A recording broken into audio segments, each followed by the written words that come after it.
Welcome to Golf in the Good Life, your guide to golf travel across the pond. I'm DJ Jones, joined as always by my good friend Connor Evers.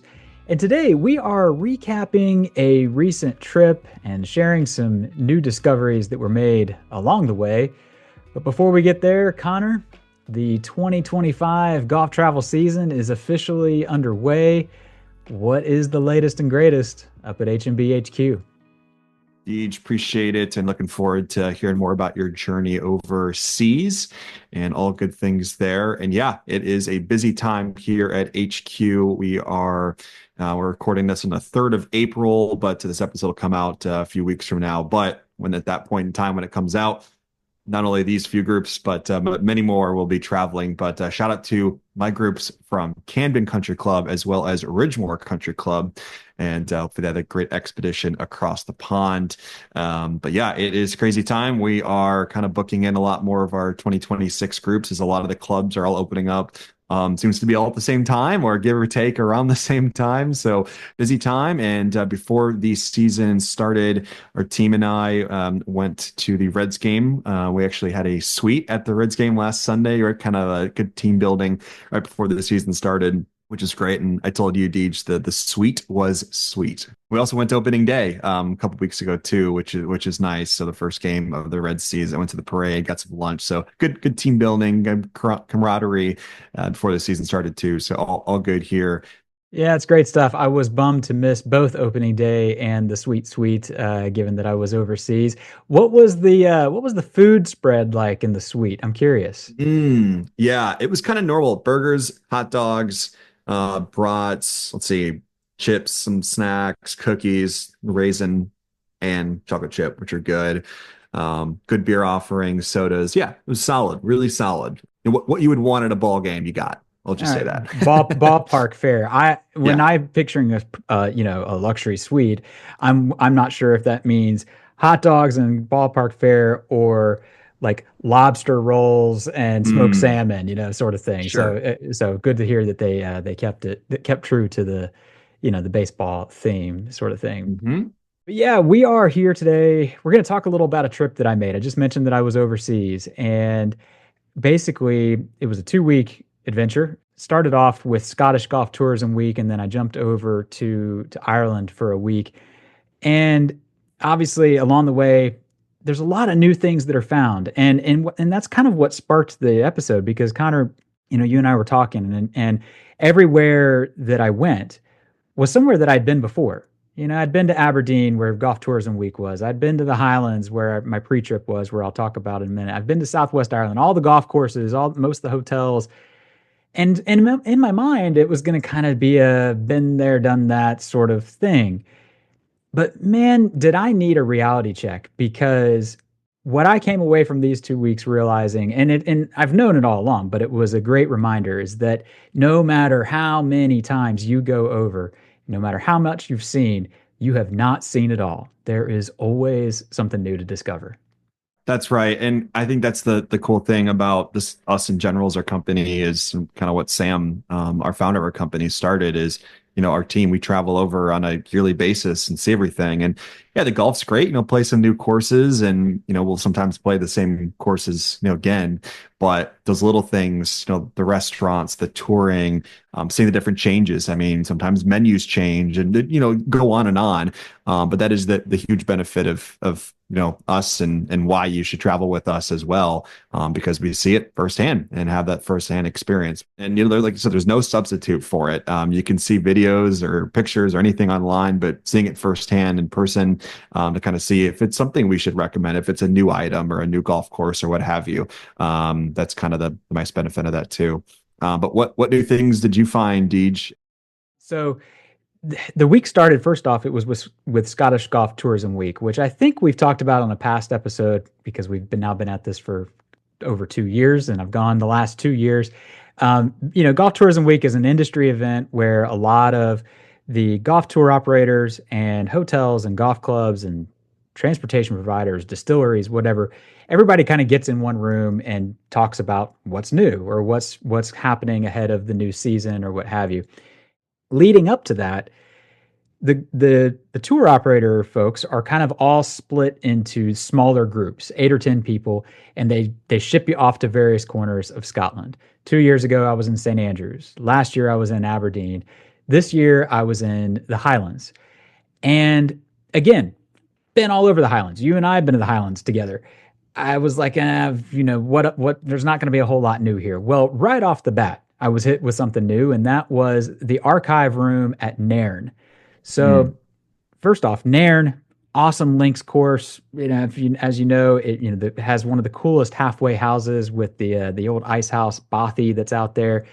But upstairs in the clubhouse, at the end of kind of tucked away in a corner of the clubhouse, they have this awesome archive room with all of the old history and memorabilia and so forth on display from the club.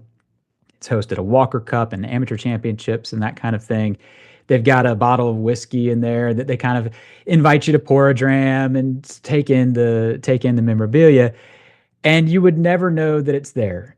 But now you do if you're out there listening. So if you're going to Nairn, ask to see it. They are thrilled to show it to you. Somebody is almost always on hand to do so. Make the time. It takes a few minutes, and it's a great thing. The other was, as we were kind of bebopping around Inverness, we did the Johnstons of Elgin tour, which, if you've walked through St Andrews or Edinburgh, you've passed Johnstons of Elgin. They're known for their cashmere. But what I didn't know was that they make cashmere stuff for brands like Burberry and Hermes. So we do this tour where it basically starts with raw cashmere and it comes out the other end as finished stuff for Burberry or Hermes. And we weren't allowed to take pictures throughout a lot of it because it was stuff for the coming season and they didn't want the mm. pictures to leak out, which was kind of neat. And then kind of the other on this first day was the Cardew Distillery, which my view of distilleries has kind of become, if you've seen one, you've seen them all. Well, this one was different. And what made it different was it was the first time I'd ever been able to draw my own whiskey right out of the cask, which I guess is becoming a little more commonplace, but somehow I've never run across it. And that was really neat. They had each of us kind of draw a little bit out into a bottle, and then that was what was used for the tasting. But the coolest part was we were in this room with all of these barrels, and they were all stamped with, not all of them, but a lot of them were stamped with the original bourbon distillery where the barrel had been used. So it was neat to see Heaven Hill or whatever else from bourbon country just a couple hours from HQ in Cincinnati. So all of which is to say, if you're off in Inverness and you need a day of touring and you've already done Loch Ness or whatever it might be, Johnson's of Elgin and the Cardew Distillery is a great pairing and a great way to spend an afternoon.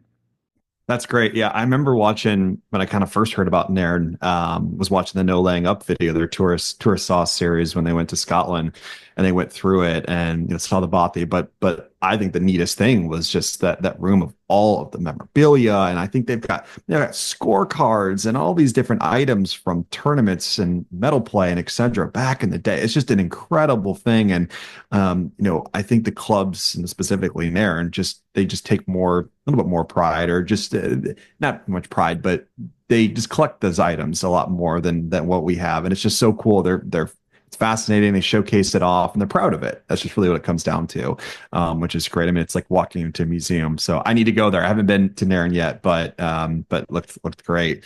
And what a cool spot. I mean, like you said, we've been up to the Highlands multiple times, and it's just so cool that there's other items to add on to the different things, especially from a touring perspective. So it's For great. sure. And if you go to Nairn, only takes a few minutes to go through this thing. Yeah.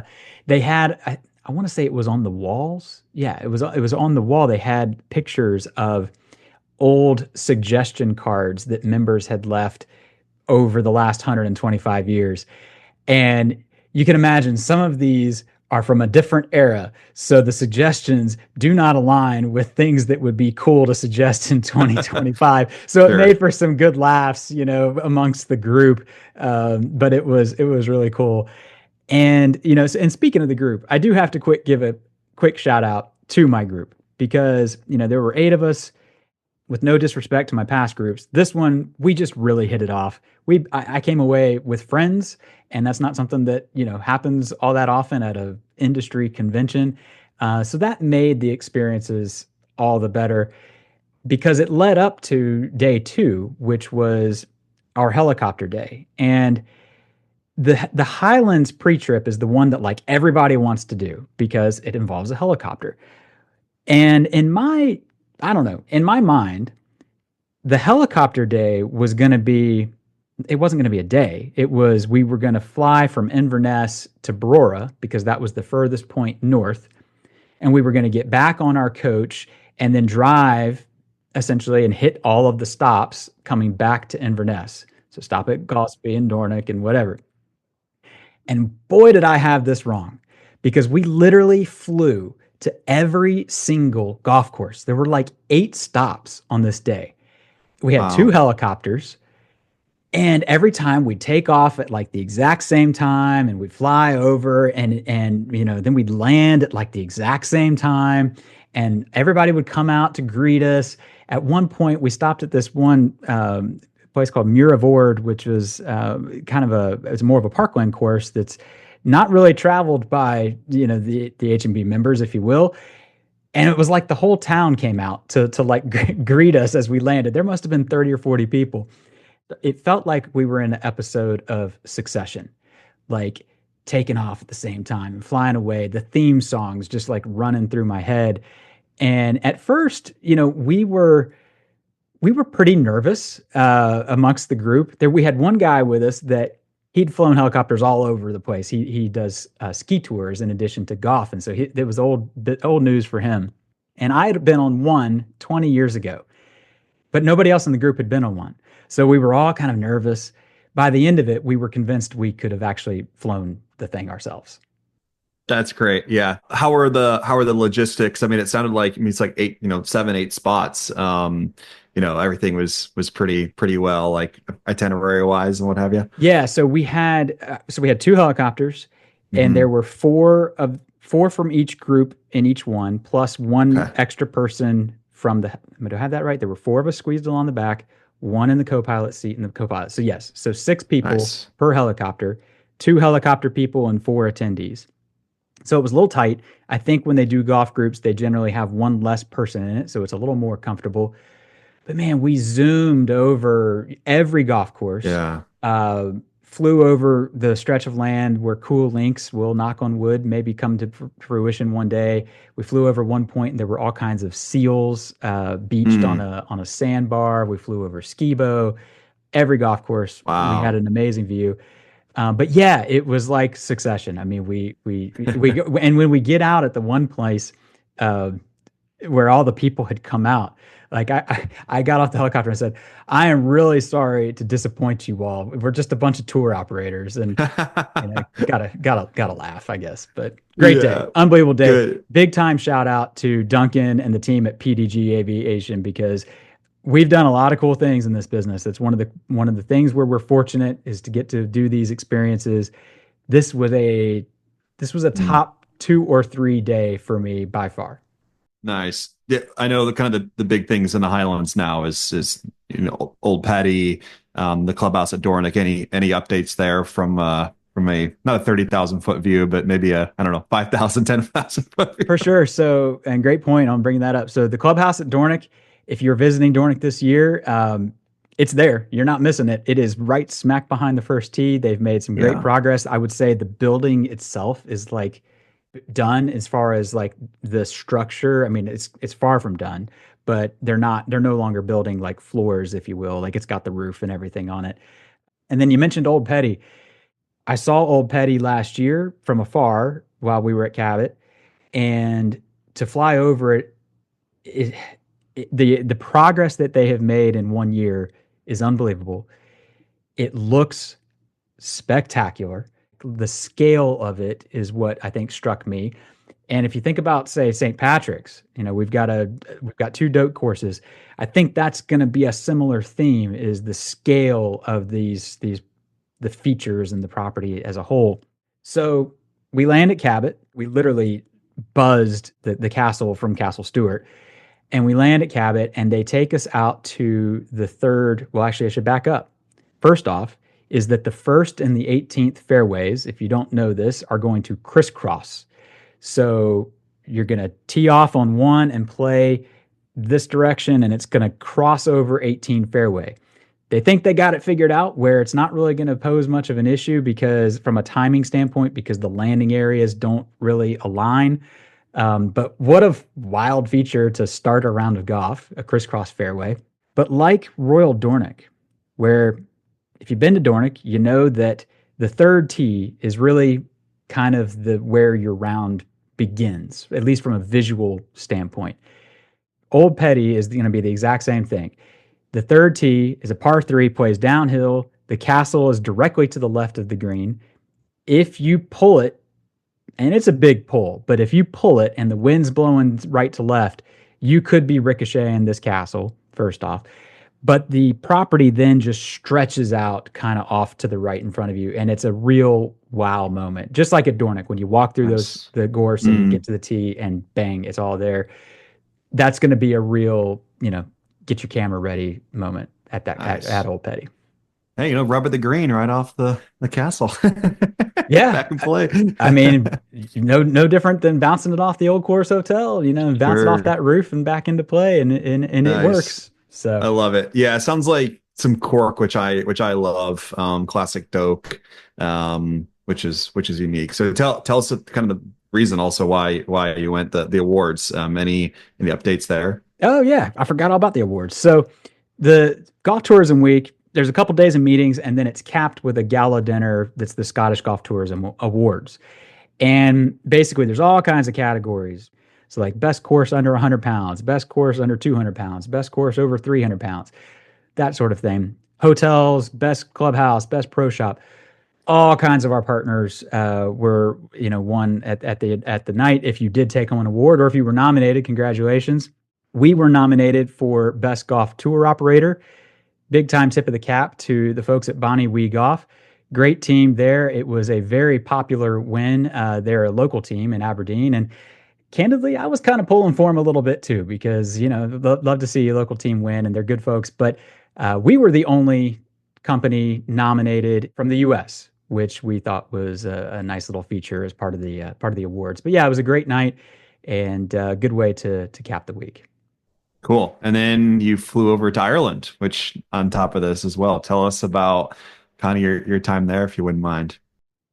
Yeah, so every year, Golf Tourism Week happens, and I swear that's it. I'm going home. I'm too old for these 2 week long trips, and then every year I end up tacking on another week somewhere else. Well, this year I did Southwest Ireland because it had been a few years. It had actually been since before COVID since I'd been down there, and so obviously I'm headed over there to get content for our marketing, photos and videos and so forth, but also check in with our partners just like we do everywhere. And landed in Dublin, drove across the country, and I spent the first night in Doolin. Now, Doolin is this little town that's like 15 minutes north of Lahinch. We say a one stoplight town in America. Well, this is a zero stoplight town. But the reason I went to Doolin was there's an Irish content creator named Cassie Stokes, and she does a series called Best Pub in Ireland. And she's a great follow. Give her a follow because she goes to some awesome pubs. I should say many of our favorite pubs as well. Harbor Bar in Downings has been featured many times. She interviews people and is like, where's the best pub in Ireland? Where's the best pub in Dublin? Best coffee shop, what have you. Well, Doolin popped up because of three places. Number one was McGann's. I go into McGann's and Connor, I sit down and I immediately think to myself, you know who would love this place? Connor's dad. Yeah. And Mike, I know you're out there listening. I sit down at McGann's. The music is awesome. Got a Guinness. Everything's great. And I know we loved the Harbor Bar in Downings, but this Mhm. might be the new favorite. I mean, the stuff on the walls, the music itself was unbelievable. And then I'm sitting there and the server goes by and he's carrying this, what I thought was sticky toffee pudding. And he comes back by and I'm like, what did you have there? And he says, oh, that was our warm chocolate brownie and vanilla ice cream. I said, well, I'm going to have one of those. And it was awesome. No doubt about it. So then like 50 yards down the road is McDermott's, another equally amazing pub, but the fish and chips was unbelievable. And again, I'm not going to say that it's better than Tail End, but it's in the running. And again, this came from this Instagram account. But the main reason that I had gone to Doolin, other than those two awesome pubs, was there's this place called Homestead Cottage. It's a Michelin star restaurant. I went for lunch. It's this little two-room cottage, as the name suggests, kind of along the cliff shore. It was one of the finest dining experiences that I have had in a very long time. And the best bite was the chocolate truffle at the end. You'll have to go experience it for yourself. But then, last but not least, was the Doolin pitch and putt. So I don't have my clubs, so I'm not really planning to play it. I'm just out walking around. It's essentially just a giant field, but there's some significant elevation change. I'd say 20 or 30 feet, but it looks out toward the cliffs of Moore, and amazing view, but the weather is terrible. Well, I'm going to leave, and there is a random pitching wedge and a couple golf balls laying against the clubhouse wall. So I grabbed the wedge and the ball, and I hit about 10 shots around the course. So to the folks that doing pitch and putt, I'm sorry. I had no euros to put into the honesty box. I did not play the whole course. I'm hoping you will take this little plug as a trade out for the green fee. But listen, Doolin was another perfect example. You've never seen it all. That's cool. Yeah, I think they'll be fine with it. But yeah, I remember watching Dylan pitch and putt on Tour Sauce and had a perfect day. I think it was just it was either a rival day golf or their first round of golf in country, and it looked just like perfect go around. I think the following day they played Lahinch, so it worked out great. And yeah, if you want to add some golf afterwards and around the area, perfect spot.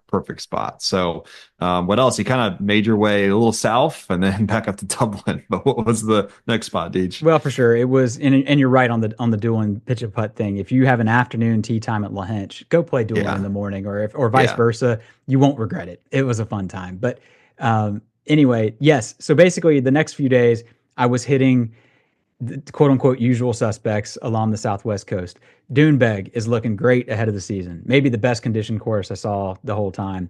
Ballybunion, they're redoing the Cashin course, but again, looked fantastic for mid March.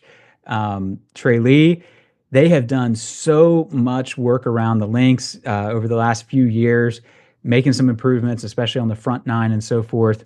It all looks great. One thing I didn't know is that they have an alternative third hole, 3A, they call it, that's in play during the winter. Had no idea this hole existed. The last time I was there, it was not there, but it basically plays perpendicular to the famous third hole that has the watchtower behind it.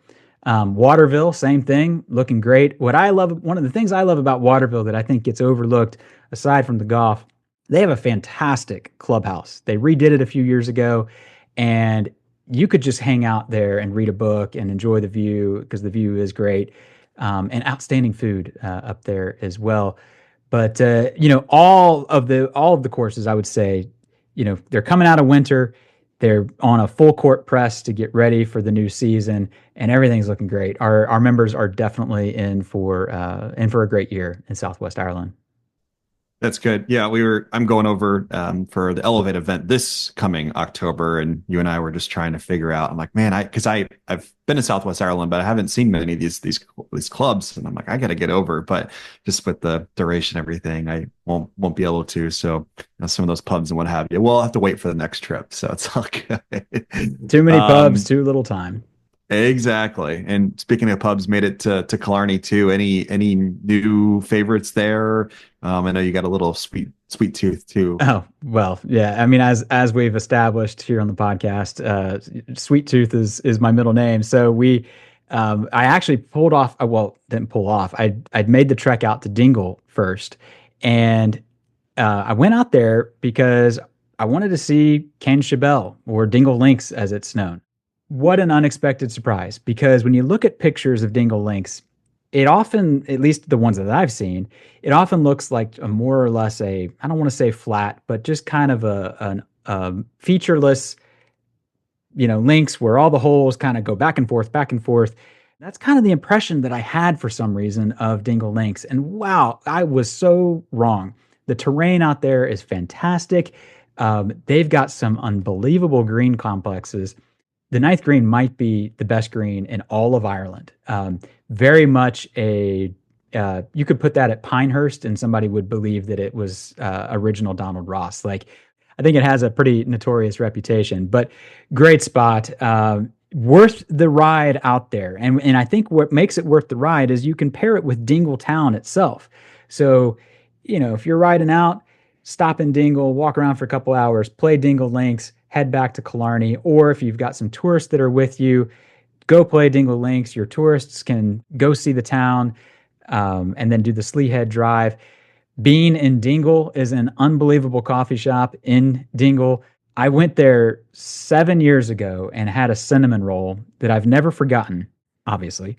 Some amazing pubs in Dingle. I went in one that is a hardware store that doubles as a pub. Just an unbelievably charming town. And then the next day, I went out to Duke's as well. And somehow I'd never been to Duke's. And first off, just like the rest of the courses, looking fantastic ahead of the new year. They've got a new green that's coming into play on, I think it was the 10th hole.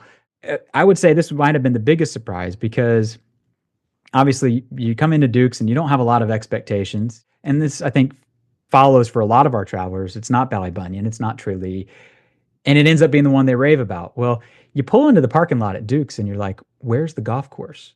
You have to climb this ridge out up to the first tee, and then the course stretches out in front of you, and it makes for this really cool welcome. But and then the last thing was the Killarney Distillery, Skellig 618. It's called. It's because there's 618 steps on Skellig Michael, brand new for us anyway. I'd say it opened in 2020, and so there's, from a distillery standpoint, that's brand new and getting going. So a great new Good Life spot there in Killarney as well. Well, that's good. I think we needed a distillery spot and around there for some more things, pre and post golf, or maybe for a day off, which is good. And yeah, add in Dingle Links. I mean, I think you said it perfectly in your report after being there. Like, it's great for tourists. You can go out and golfers play, and tourists go around Dingle Peninsula in that area too. So I think it's perfect. And we've seen another option of golf in and around that area too. I mean, with a lot of those courses, I mean, the visitor times are limited in general, but even more limited on the weekends. And other clubs with having access on the weekends is just going to increase that area and make the routings a little bit better. So thanks again for going down there. And so Dublin too, that was kind of when you ended it.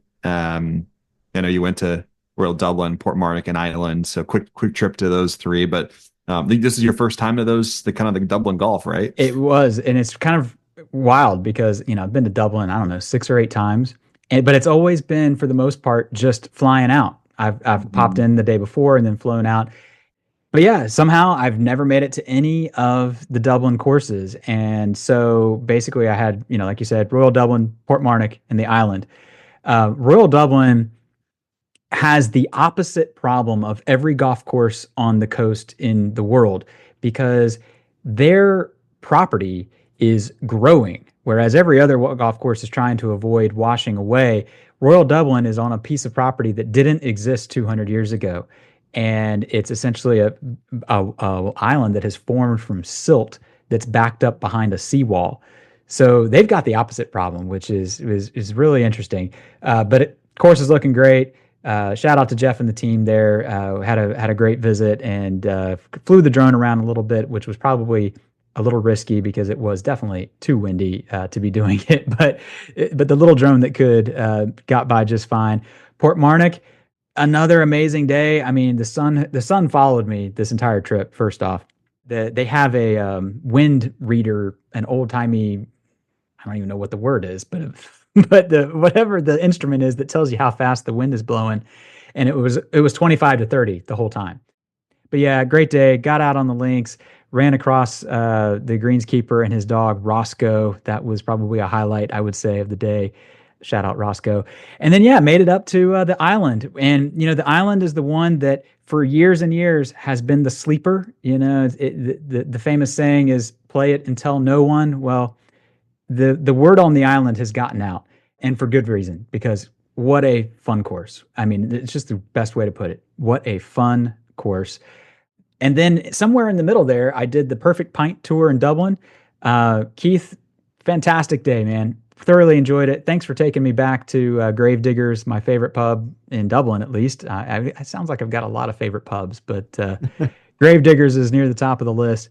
and can't wait for more of our members to experience the Perfect Pint Tour. But the last thing I got to say on Dublin is the city is full.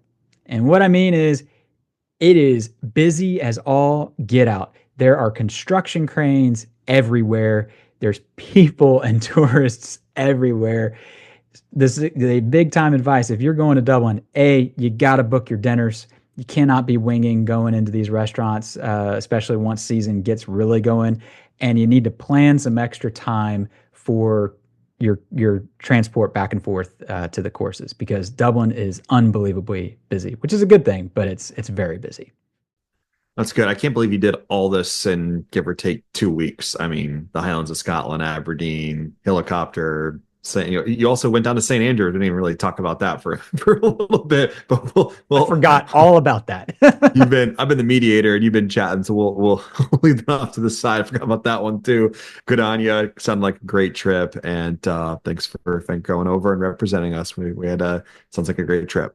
Yeah, it was, and obviously the biggie that comes out of it every time is, it's not necessarily the photos and the video and so forth. It's like you said, it's finding those new things. It's getting firsthand eyes on things. It's shaking hands and saying thank you, and, planting the seed with our partners about for the year ahead and what's ahead. And all of that has so much value, and it ultimately, gets deposited into the value of our expeditions, into the experience for our members. And it's all a good thing. But I know I rambled a lot. Thanks for listening, and thanks to all of you for listening. Everything we talked about today, I'll drop some things into the show notes, but otherwise, Connor and I will both be back again soon with another episode.